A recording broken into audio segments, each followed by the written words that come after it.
এক পর্যায়ে ইমাম সাহাবী রাগান্বিত হইয়া বলতেছে, যদি তুই সুবা সাদেক হওয়ার আগ পর্যন্ত কথা না বলস, তুই বিনা তালাকে তালাক।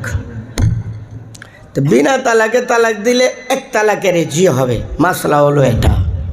তো ইমাম সাহেব আল্লাহর কি কুদরত, দুইজনের বউ স্ত্রী হইছে বিশ্ব সুন্দরী, যেমন সুন্দরী এমন আবার ধনাঢ্য পরিবারের, এলেম দীক্ষা দিছে আর কি। ঘটনা তো বইটা গেছে, দুনিয়ার বুকে দুইজন পুরুষ আছেন বেডক। বেডক বুঝেননি? কালো খাটো। এর মধ্যে একজন আল্লামা জমুকশরী তফসিরে কাশাফের মুসান্নিফ, 2 নম্বরে ইমামে সাহাবী, তাজকিরাতুন নুমান কিতাবে আছে। এক পর্যায়ে ইমাম সাহাবী রাগান্বিত হইয়া বলতেছে, যদি তুই সুবা সাদেক হওয়ার আগ পর্যন্ত কথা না বলস, তুই বিনা তালাকে তালাক। তো বিনা তালাকে তালাক দিলে এক তালাকের জি হবে, মাসলা হলো এটা। ঘটনাক্রমে রাত্রে ইমামের সাহাবীর সাথে স্ত্রীর কথা কাটাকাটি হয়ে গেছে। এক পর্যায়ে স্ত্রী বলতেছে, তোমার সাথে কথাই কইতাম না, যাও। জামাইরে মাঝে মধ্যে তেমন কইলে, যাও তোমার সাথে কথা কইতাম না। তো কথা কইতাম না এটাকে সারা জীবন কইতাম না, কথা কয়েক ঘন্টা গেছে গা, কথা কনা। পরে আদর করছে, ময়না কথা কই এলাও, ময়না আমার কলজা। বউরে ময়না ডাকলে, কলজা ডাকলে সোয়া বইব। আদর করো, খুশি মন জয় করো, ওয়াশরুহুন্না বিল মারুফ। এক পর্যায়ে ইমাম সাহাবী রাগান্বিত হইয়া বলতেছে, যদি তুই সুবা সাদেক হওয়ার আগ পর্যন্ত কথা না বলস, তুই বিনা তালাকে তালাক। তো বিনা তালাকে তালাক দিলে এক তালাকের জি হবে, মাসলা হলো এটা। আর সুবা সাদেক হবে কখন? আজান দিলে মনে করবেন টাইম শেষ। আজান দেওয়ার আগে কথা কইতেইব, নতুবা তালাক হয়ে যাবে। কথাটা বুঝে আইছে না? এক তালাক হবে ঠিক, মানে এক তালাক হইলে রুজু করার, অথবা মনে করেন 3 তালাক হয়ে গেছে, 3 তালাক বলছে, তুই 3 তালাক। রাগের সাথে তো মানুষে যদ্দুর পারে মারে হতে বাপের হতে, জানেননি? তোরে দিলাম, তোর বাপেরে দিলাম, তোর মারে দিলাম, তোর 14 গোষ্ঠীতে দিলাম তালাক। রাগের সাথে এমনটা হয়, আমাদের কাছে তো মাসলা আছে, ফতোয়া আসে। তো বলতেছে, তুমি যদি ফজরের আগ পর্যন্ত সুবা সাদেকের আগে কথা না বলো, তুমি 3 তালাক। বেরি কো আমার এই তো ছক্কা লাগছে, মইরা জামগা, মগর কথা কইতাম না। আজান হয়ে গেলে আমি 3 তালাক হয়ে যাব, বাবার বাড়িতে চলে যাবো, এখন আমার কোনো দোষ নাই। বাবায় তো জামাইরে দেখে এলেম দেখে দিছে, এখন তো আর আমার সমস্যা হবে না। বেরিয়ে একবারে যে মইরা জামগা, আর কথা কইতাম না। এত আদর করতেছে, 3 তালাক দিয়া যে ফজরের আগে কথা না বললে 3 তালাক। কথা কইও তো মহাবিপদে পড়ছে। হাতও ধরতেছে, ফাও ধরতেছে, ময়না ডাকতেছে, কল্যা ডাকতেছে, তুই আমার জান, তুই আমার দুনিয়া, তুই আমার আখেরাত, কিচ্ছু কামাইতেছে না বা জান। এখন হঠাৎ তার যে এনার্জি, আরে আবু হানিফা তো কঠিন সমস্যার সমাধান দিয়ে দেন। যাই আমি আবু হানিফার কাছে, রাত্রে 12টার পরে গেছে। আবু হানিফা সারা রাত ঘুমাইতো না, বলেন সুবহানাল্লাহ। ইবাদত বন্দেগীতে ফতোয়া স্বামী 40 থেকে 46 পৃষ্ঠা পর্যন্ত দেখো যে আবু হানিফা ঘুমাইতেন না। গেছে বাড়িতে, ডাক দিছে, নোমান আসনি? নোমান? তো উনি তাড়াতাড়ি ওনার কাজ শেষ করে, জি হজরত। আরে আপনি? কই না, গজব হয়ে গেছে গা, বিরাট গজব, সর্বনাশ হয়ে গেছে গা। কি হয়েছে? আমি এমনি কইছি। কইটা কোনো বিষয় না, আপনি চিন্তা করেন না, আমরা বাইক গিয়ে ঘুমাই দেন গা। আমি বলতেছি আপনার স্ত্রী তালাক হবে না। উনি তো আবু হানিফার চেয়ে আরো বড় আলেম। হুদা বড় আলেম হইল না, 1 মণ এলেমের জন্য 10 মণ এলেম লাগে। তো ইমাম সাহেব আল্লাহর কি কুদরত, দুইজনের বউ স্ত্রী হইছে বিশ্ব সুন্দরী, যেমন সুন্দরী এমন আবার ধনাঢ্য পরিবারের, এলেম দীক্ষা দিছে আর কি। তো ইমাম সাহাবীর সাথে বউয়ের তেমন বেশি বনিবন্তা ছিল না। মাঝে মধ্যে জামাইরে যদি পছন্দ না হয়, একবারে 100 পছন্দ হলে একটু ঝামেলা তো হইব, দমক মারবো, হ্যাঁ ডাক্কি মারবে, কথা শুনবে না, এমনটাই চলতেছে আর কি।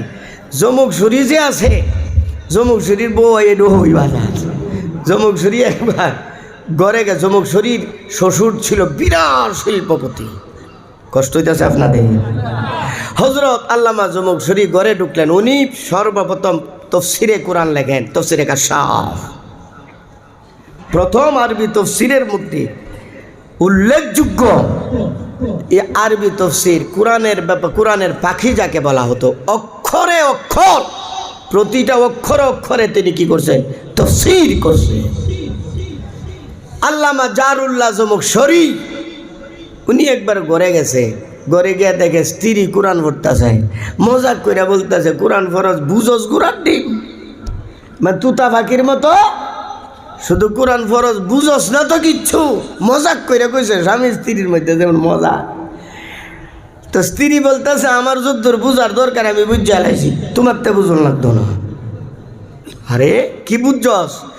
আমার যদ্দুর বুঝার দরকার আমি অতটুকু বুঝে আলাইছি। কি বুঝছো? তুমিও জান্নাতি আমিও জান্নাতি। বলেন সুবহানাল্লাহ। মানে বেরি বুঝছে কি, তুমিও জান্নাতি আমিও জান্নাতি। এখন জমুকসুরি বলতেছে, এটা করতে পাইলা? কোরআনতে পাইছি কেমনে?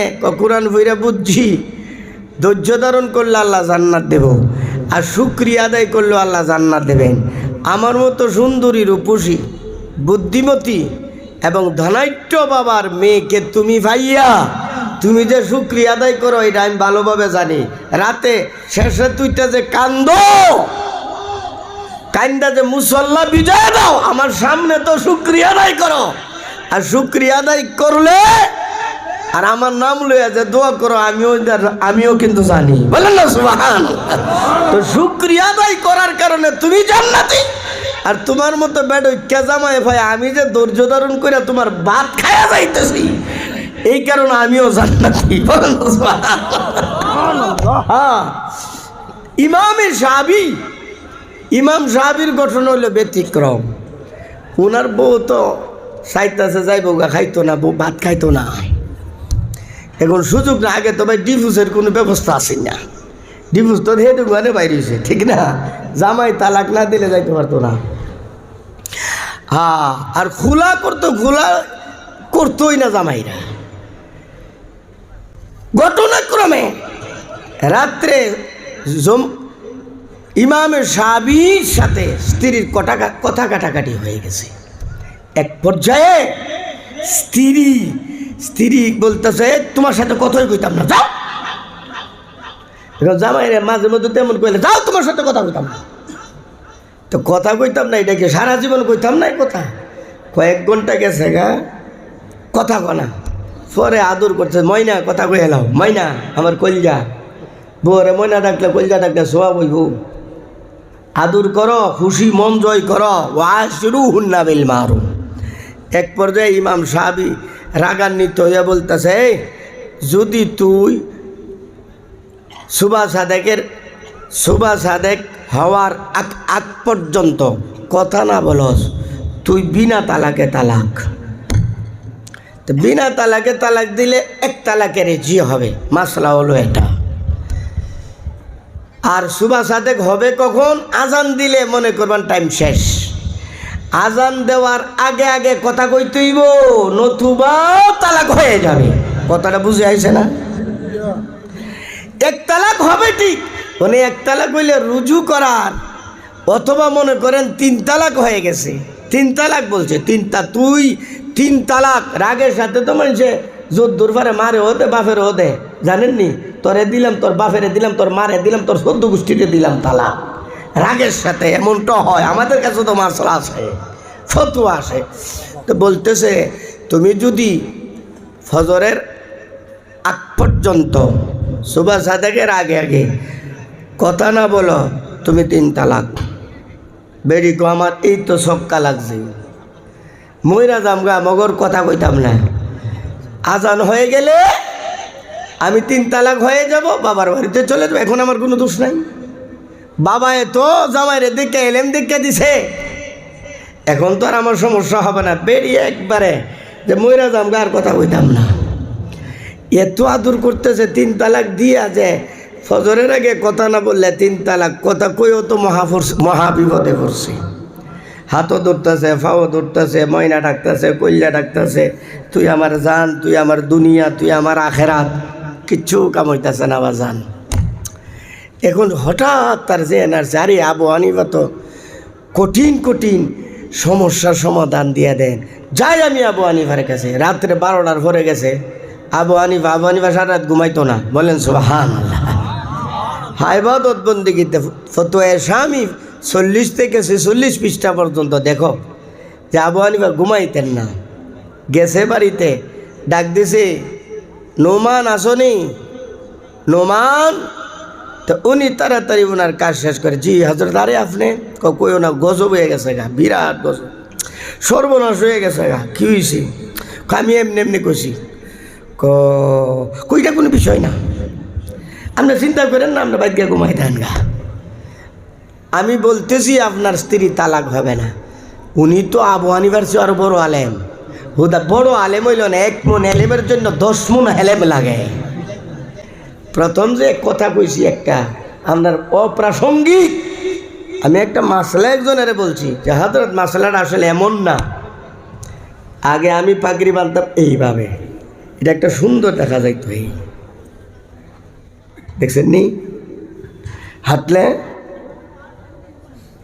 এটা একটা মানে ডিজাইন আর কি, বুঝছেন নি, খুব সুন্দর দেখা যাইতো। তখন ঢাকা, তখন আমি খুতবা দেই হাজারিবাগে, হাকিমুন্নাসা জামি মসজিদ, 13 বছর খেতাবত করছি। তো আমার এক মুরিদ ভাই ফারুক, খুব ভালো মানুষ, বিজ্ঞ মানুষ, ওখানে আইনা আমার ছোট্ট একটা কিতাব দিছি। কিতাব দেওয়ার পরে আমি পড়া দেখছি, আমার কিছু কইছে টইছে না, শুধু কিতাবটা দিয়েছে পড়েন। আমি A to Z পড়ছি, পড়া দেখছি এইভাবে নবীর সুন্নত না, উভয়টা পিছনে দিয়া দিত, এটাই নবীর সুন্নত। আমি পরের সপ্তাহে জুম্মার নামাজে দেয় খুতবা, তো আমি পাগড়ি দেই, বাস এইভাবে ফিরা লাগছে। হুজুর হুজুর পড়ছেন? আমি আপনি এটা ফইরি, আমি এটা পরিবর্তন করছি। এখন আমি যদি বলি এটা সুন্নত না, সুন্নতের বার খেলাম, আর তুমি যদি কো আমার আব্বারে দেখছি এমনি পড়ছে, আমার আব্বারে দেখছি এমনি পড়ছে, এর লাগে আমি পড়ি, তাহলে তোমার সাথে কথা কয়ে কোনো লাভ নাই। অপ্রাসঙ্গিক কথাটা ওই সময় বলছি। যাই হোক, আবু হানিফা বলতেছে আপনি কোনো টেনশন করবেন না, কোনো এটা বিষয়ই না। আমি বললাম তো আপনি ঘুমাইতেন গা, বেটার ঘুমে ধরবো নি? বলেন, বেটার ঘুমে ধরবো? আর আবু হানিফার চেয়ে এলেমের দিক দিয়ে তোর উপরে আছে। আল্লাহ যারে কবুল করতে চান কবুল করছেন, এলেমের দিক দিয়ে অনেক উপরে। তো উনি বলতেছেন, মানুষ এসে বলছে যে আবু হানিফা যুক্তির মাধ্যমে ফতুয়া দেয়, আজকা দিয়ে আমার বুঝে আইতাছে। আমি বলতেছি 3 তালাক হয়ে গেছে, আমি তো জানি এলাকা হইতো না, আমি কে ঘুমাই থাকতাম। কিভাবে সম্ভব? সম্ভব কিভাবে এটা আমি এখন বলতে পারবো না, দলিল দাও। আবু হানিফা কো আমি দলিলও দিতে পারতাম না, এখন আপনার কাছে দলিল দিতে পারবো না, কিন্তু আমি কৌশল অবলম্বন করব। কৌশল মৌশল কিচ্ছু নাই, সেটা আইসা করছি, সেটা আইসা রাত্রে আর ঘুম নাই বাজান, কত কিছু ঘুষামুদি করতেছে।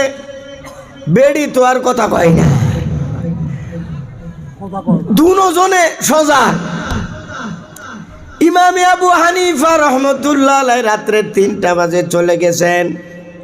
ইমামে শাফির পাশে যে বড় মসজিদ ছিল, মসজিদে চলে গেলেন 3টা বাজে। আজান হইব আরো 1 ঘন্টা পরে, অথবা 4টা বাজে, আজান হইব আরো 1 ঘন্টা পরে। ওই সময় তো আর এত গড়ি আসিন না, এত মোবাইলও আসিন, মোবাইল আসিন ওই সময়। হ্যাঁ, তো ইমামে আবু হানিফা মুয়াজ্জিনের গিয়া উড়াইছে, এই উঠো। আরে হযরত আপনি, আরে বাবা রে বাবা, আপনি কিভাবে আসলেন? আমি কিভাবে আসছি না আসছি, আমি কিভাবে এটা পরে তুই খারুই আগে আজান দে। হজরত আইসা গেছে, আমার আলোচনা শেষ করে দিতি। হ্যাঁ চলতো। আচ্ছা হজরত বলছে কিছুক্ষণ, মানে যত্তুর ফারি আর কি। আমি তো বুঝছি আল্লাহর বান্দা। ইমামে তাজকিরাতুন নুমান কিতাবে ঘটনার জন্য তাজকিরাতুন নুমান কয় বেড়ার কাছে আছে, আল্লাহ বাবু সারা কেউ জানে না, মার্কেটে পাওয়া যায় না। এগুলো অর্ডার দিয়ে আনতো, আমি পাকিস্তানতে আছি। তাজকিরাতুন অর্ধেকটা আরবি অর্ধেকটা উর্দু। আবু হানিফা গিয়া বলতেছেন আজান দে। হুজুর টাইম আরও 1 ঘন্টা বাকি। আবু হানিফা বলেন এইটা তোমার ফজরের নামাজের আজান না, এই আজান হইলে একটা বিরাট সমস্যা সমাধানের আজান, এই জন্য আজান দাও। তখন বেটা এটা লেগে উজু টুজু কিছু লাগতো না, যেমনি আছো তেমনি মেরা দে। বেটা খার হয়েছে আল্লাহু আকবার আল্লাহু আকবার আল্লাহু আকবার বল, কারণ আজান তো হয়ে গেছে গা, তালাক হয়ে গেছে। এখন সকালে বাড়িতে চলে যাবে, বাড়িতে গেলে বাবা বললে যে আমি আইসি না, আমার তালাক মারছে, হয়েছি নি কারবার। এখন যে বলছে খুশি, এখন তো সারা রাজ্যে কথা কইছে না, এই যে মিশিং সারছে, এখন ইমাম সাহাবীর আর সুযোগ নাই কথা বলার, বেরিয়ে কইতাছে। আচ্ছা বলেন তো, জামাই আর বউ যদি ঝগড়া লাগে, দুজনের স্বাধীন ঘরের ভিতরে কথা কইয়া জীবনও জামাই পারতো না। জামাই কইব একটা হি 3টা মারবো, জামাই কইব লাইনে, এই কইব বেলাই নাই, জামাই কইব যুক্তি দিয়া, এ পারবো অযুক্তি উল্লাসীরা সাফাবাজি করবে। যাই হোক, ইমামে আবু হানিফা আসছে। হজরত আসসালামু আলাইকুম। ওয়ালাইকুম সালাম। কে লেগে আছো তখন? হজরত আপনার সমাধান হয়েছে, সমাধান হয়েছে, আজান হয়ে গেছে গা, তালাক হয়ে গেছে। আবু হানিফা বলেন হজরত এমন কৌশলই আমি অবলম্বন করি, এটা ফজরের আজান না। আম্মাজানকে বলতে, আম্মাজান এত খুশি হয়েন না, এই আজানটা আপনি কথা কইবার লাগি দিছিলাম, ফজরের আজান আরো 1 ঘন্টা বাকি আছে। বলেন না সুবহানাল্লাহ। এই ইমামে সাহাবী তাফসীরে কাবীরে আসছে, বিশেষ এক কাজে হাজ্জাজের আদালতে গেছে। উনি দান্দাবাজ বা চামচা ছিলেন না। ইমাম সাহাবী বলেন, ওয়ানি সাহাবী কালা কুনতু ইন্দাল হাজ্জাজ, আমি হাজ্জাজের আদালতে উপস্থিত ছিলাম। ফাউতিয়া বিয়াহইয়া ইবনে আমারা ফকিহু খুরাসান, খুরাসানের বড় ফকি মুস্তাহিদ ইমাম ইয়াহইয়া বিন আমারকে হাজ্জাজের আদালতে হাজির করা হয়েছে। মুকাব্বিলাম বিল হাদিদ, জিঞ্জিরাবদ্ধ অবস্থায়। মনে আছে তো কেন আনছে? ওই যে হাসান হুসাইনের। হজরত ইয়াহইয়া বিন আমার বলেন দরবারটা ভর্তি উলামায়ে কেরামে। হাজ্জাজ চেয়ারে বসে আমাকে তুই তুকার করে বলতেছে, ইয়াহইয়া, ও ইয়াহইয়া, আনতা জানতা আন্নাল হাসান ওয়াল হুসাইন মিন যুররিয়াতি রাসূলিল্লাহ, তুই নাকি বলস হাসান হুসাইন নবীর বংশধর? উনি সুন্দরভাবে উত্তর দিচ্ছেন, ফাকালা বালা, সুন্দরভাবে, জি হ্যাঁ আমি তো বলতেছি। এখন এই বদমাসে বলতেছে, আমি যে ঘোষণা করলাম, আমার ঘোষণার কথা তুই শুনস না? শুনছি। তো শোনার পরেও এত বড় তোর সাহস, আমার ঘোষণার বিরুদ্ধে গিয়ে তুই দলিল দিতেছ। এখন আমার কাছে দলিল দিয়ে প্রমাণ করতে হইব। লা তাতিনি বিহা ওয়াজিয়াতাম বাইনাতাম মিন কিতাবিল্লাহ, আল্লাহর কোরআন থেকে দলিল দিতে হবে, হাদিস থেকে দিলে আমি মানব না। কারণ হের তুই উল্টা কমুনার ঘেরে বিপদও ফালানো। দলিল দিতে হবে কোরআন থেকে। নাম্বার 2, ওয়ালা তাতিনি বিহাযিল আয়া নাদু আবনানা ওয়া আবনাকুম ওয়া নিসানা ওয়া নিসাকুম। গোটা কোরআনে একটা আয়াত আছে, এই আয়াত দ্বারা, এই আয়াত নাদু আবনানা ওয়া আবনাকুম, লম্বা আয়াত, হজরত বসা 5 মিনিটে শেষ করতেছি। এই আয়াত দ্বারা সারা দুনিয়ার আহলে সুন্নাতুল জামাতের উলামায়ে কেরামগণ হাসান হুসাইনকে নবীর বংশধর সাব্যস্ত করে। এই কারণে হাজ্জাজ আগেই রাস্তা বন্ধ করে দিছে, ওয়ালা তাতিনি বিহাযিহিল আয়া, এই আয়াত দ্বারা দলিল দিতে পারবা না। হযরত ইয়াহইয়া বিন ইয়ামার বলেন এই আয়াত দ্বারা দেব না, বরং এই আয়াতের চেয়ে আরো সুস্পষ্ট আয়াত দ্বারা আমি দলিল দেব। হাজ্জাজ এক পর্যায়ে বদমাইশে বলতেছে আউলা কান্নাকা আউলা আকতা আন্নাকা উজবান উজবা। ওরে হাজ্জা, ওরে ইয়াহইয়া, কোরআন থেকে সুস্পষ্ট আয়াত দ্বারা যদি দলিল দিতে তুমি ব্যর্থ হও, তোমাকে আমি ফাঁসি দেব না, বরং তোমাকে বান্দা এক একটা অঙ্গ কেটে ফেলবো, চোখ উপড়িয়ে ফেলবো, কান কেটে ফেলবো, জিহ্বা কেটে ফেলবো, হাত পাও কেটে ফেলবো। অর্থাৎ তার কষ্ট দেওয়া হইল উদ্দেশ্য। লা আকতা আন্নাকা উজবান উজবা, এই কথা বলার পরে উনিও রাগিয়া গেছে গা। হাত করা অবস্থায় এইভাবে বলতেছে লাতিকা বিহা ওয়াজিয়াতাম বাইনাতাম মিনাল কিতাবে ইয়া হাজ্জাজ।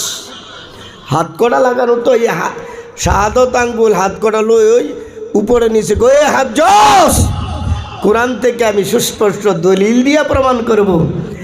কথা না বাড়ায় দলিল দে। উনি সূরা নামের ৮৬ নম্বর আয়াত দলিল দিছে। আয়াতটা কি শুনেন ভালোভাবে, বাংলাটা আগে বুঝেন। নূহ আলাইহিস সালাম উনি হলেন একজন মেন মুরব্বী। উনার পরে ১০ জন নবীর নাম এই আয়াতে উল্লেখ আছে, বরং ১৪ জন আছে। আমি ৪ জন বাদ দিলাইছি, আমার এই ৪ জনের দরকার নাই। উদ্দেশ্য ১০ জনের মধ্যে হাসিল হয়ে যাবে। নূহ নবী সহ ১১ জন। নূহ নবী হলেন মেন, উনার বংশধর হলেন বংশধর হলেন ১০ জন নবী। কয়জন নবী? জুড়ে বলেন কয়জন? কার বংশধর? নূহ নবী। এর মধ্যে একজন নবী আছে ঈসা আলাইহিস সালাম। একজন নবী কি? আচ্ছা বলেন তো, ঈসা নবীর আব্বা আছে নাই? তাহলে ঈসা নবীরে বংশধর বলা হয়েছে কোরআনে স্বয়ং আল্লাহ নূহ নবী। তো ঈসার তো আব্বা নাই। ঈসা আলাইহিস সালামের আছে আম্মা, তো বাধ্য হইয়া মানতেই বা আল্লাহ যে জায়গা বলছে ঈসা নবী হলেন নূহ নবীর বংশধর, তাহলে ঈসার আম্মা মরিয়ম থেকে তার বংশ কি হয়েছে? চালু হয়েছে। এটা কোরআন দ্বারা প্রমাণিত। মাসরাটা বুঝাইতে পারছি? এখন আয়াতটা শুনেন। আল্লাহ বলেন ওয়া নূহান হাদাইনা মিন ক্বাবল ওয়া মিন যুররিয়াতিহি দাউদ ওয়া সুলাইমান ওয়া আইয়ুব ওয়া ইউসুফ ওয়া মূসা ওয়া হারুন। ৬ জন এসে গেছে এখানে। ওয়া কাযালিকা নাজজিল মুহসিনিন ওয়া যাকারিয়া ওয়া ইয়াহইয়া ওয়া ঈসা ওয়া ইলিয়াস। এখানে হয়েছে ৪ জন। এখানে ৩ নম্বরে ঈসা, ওয়া যাকারিয়া ওয়া ইয়াহইয়া ওয়া ঈসা, এরপরে ওয়া ইলিয়াস, কুল্লুম মিনাস সলিহিন। এই আয়াতটা পইরা ইয়াহইয়া বিন ইয়ামার বলেন ও হাজ্জাজ, তুই বলতেছ মাথা থেকে বংশ চালু হয় না। আল্লাহ নিজে নূহ নবীর বংশধর বলছেন ঈসা আলাইহিস সালামকে। ঈসা আলাইহিস সালামের তো বাবা হই না। বাবা থাকলে বাবা থেকে বংশ চালু হতো। বাধ্য হইয়া মানতে হবে মা থেকে। মার নাম মরিয়ম। কথা ঠিক কিনা? এখন উনি প্রশ্ন করলেন মান আবু ঈসা। ঈসার আব্বার নাম কি তুই কো আগে? যদি না বলতে পারিস তাহলে মানতে হবে মা থেকেও বংশ চালু হয় আল্লাহর কোরআন। এতটুকু বলার পর ফাতরা কামালিয়া হাজ্জাজ মাথা নোয়া ফেলছে। এভাবে অনেকক্ষণ চুপ চিন্তা করছে। ফারাসা ও মাথা উঠাইয়া কি কইছে জানেন? প্রথম ফার্স্ট কথা, কান নিলাম আকরা হাদিল আয়া মিন কিতাবিল্লাহ। আমি প্রতি সপ্তাহ কোরআন একটা খতম দেই। আমার তো মনে হচ্ছে এই আয়াত যে কোরআনও আছে আমি জানি না। নাম্বার ২, ইয়াহইয়া তোমার কাছে আমি দুঃখ প্রকাশ করছি, ক্ষমা চাইতেছি যে তোমাকে আমি হাত কড়া লাগাই এখানে আনছি। তোমার মতো সাহসী আলেম এবং হকের উপর যে রয়েছ, এই জন্য তোমাকে ধন্যবাদ জানাই, আমাকে ক্ষমা করে দেবা। ক্ষমা চাওয়ার পরে 3 নম্বর পরে ওয়াহাল্লো ওয়াসাকাহ, তাড়াতাড়ি তার হাত কড়া ছেড়ে দাও। ওয়া আতুহু মিনাল মাল, প্রচুর পরিমাণে হাদিয়া তুফা দিয়া নিরাপত্তার সাথে তাকে তার বাড়িতে পৌঁছায় দাও। বলেন সুবহানাল্লাহ। হক কথা বললে, হকের উপর থাকলে আল্লাহর গায়বী সাহায্য আসবে। কথা ঠিক কি না? যে আলোচনা হয়েছে বুঝবার আমল করার তৌফিক দান করো। আসসালামু আলাইকুম রহমতুল্লাহ। হযরত ইমামে আবু হানিফার উস্তাদ, নাম তার ইমামে শাফি। শাফি না কিন্তু, ইমামে শাফি আইন দিয়া। ইমামে শাফি আবু হানিফার উস্তাদ। কেমন উস্তাদ জানেন? আবু হানিফার বয়স 15, মাদ্রাসাত গেছে না। বাবার কুফাতে বিরাট বড় হোলসেলের কাপড়ের দোকান ছিল, নৌমানের, মানে নৌমান বিন সাবেত। আবু হানিফার নাম ছিল নৌমান। দৈনিক উনি এই রাস্তা দিয়ে আসা যাওয়া করে। এই রাস্তার মাঝেই ছিল ইমাম শাফির বাড়ি। তাজকিরাতুন নৌমান কিতাবে ঘটনা আসছে। ইমাম শাফি প্রায় সময় বারান্দায় চেয়ারে বসা থাকতেন। এই বাচ্চাটা, বালকটা রাস্তা দিয়ে যাচ্ছে, তার দিকে খেয়াল করতেন। এত সুন্দরভাবে যে যাচ্ছে, নিচের দিকে তাকায়া, না ডানে না বামে, কোনো মেয়ের দিকে তাকায় না, এদিক সেদিক তাকায় না, একেবারে নিচের দিকে তাকায়া সুন্নত তরিকায় যা, আবার বিকালে বাড়িতে আসে। একদিনের ঘটনা, ইমাম শাফি রহমতুল্লাহ আলাইহি ওই বালক নুমানকে ডাকলেন, অর্থাৎ ইমাম আবু হানিফাকে ডাকলেন, বাবু এদিকে আসো। কাছে আসলেন, জিজ্ঞেস করলেন, তোমার নাম কি? নুমান। বাবার নাম সাবেত। কোথায় যাও? বাজারে।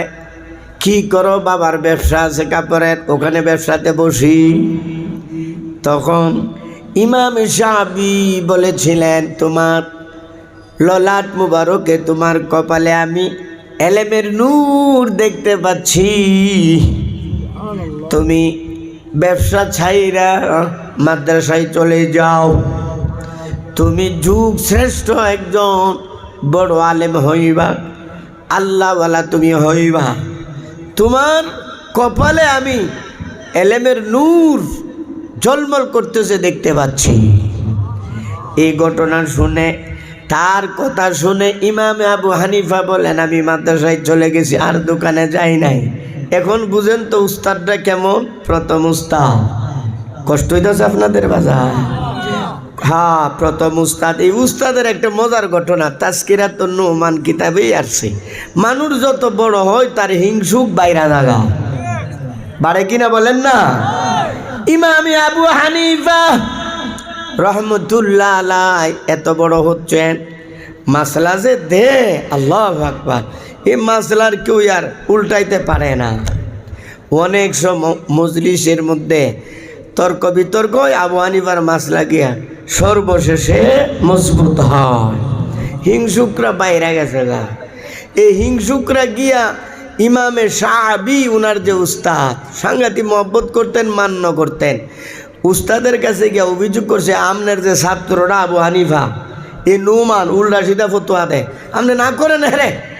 এই ধরনের ফতুয়া টুতিয়া না দিত, যুক্তি দিয়া, কিয়াস মানে যুক্তি দিয়া দিয়ে উনি মাসলা দেয়, যাতে কোরআন হাদিস থেকে মাসলা দেয়।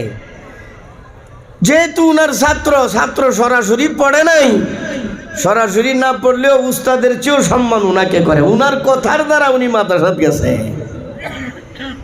ইমাম শাফি আবু হানিফাকে ডাকলেন, আসার পর বলতেছেন, তোমার ব্যাপারে অভিযোগ আসছে, তুমি নাকি যুক্তি দিয়া মাসলা বর্ণনা করো, তোমার উপর আপত্তি করলে আমি দুঃখ পাই, তোমাকে আমি আমার কলিজাটা দিয়া মহব্বত করি, তোমার বদনাম আমি সহ্য করতে পারি না।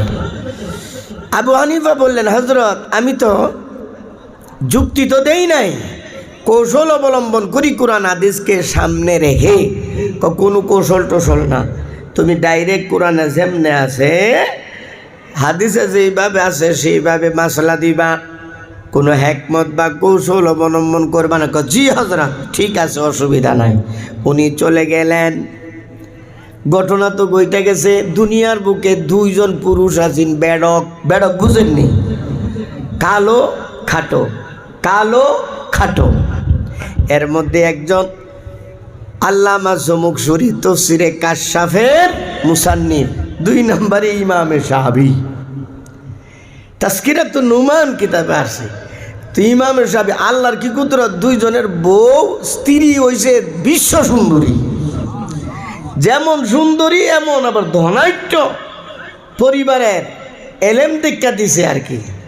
তো ইমাম সাহাবীর সাথে বউয়ের তেমন বেশি বনিবন্তা ছিল না। মাঝে মধ্যে জামাইরে যদি পছন্দ না হয়, একবারে 100 পছন্দ হলে একটু ঝামেলা তো হইব, দমক মারবো, হ্যাঁ ডাক্কি মারবে, কথা শুনবে না, এমনটাই চলতেছে আর কি।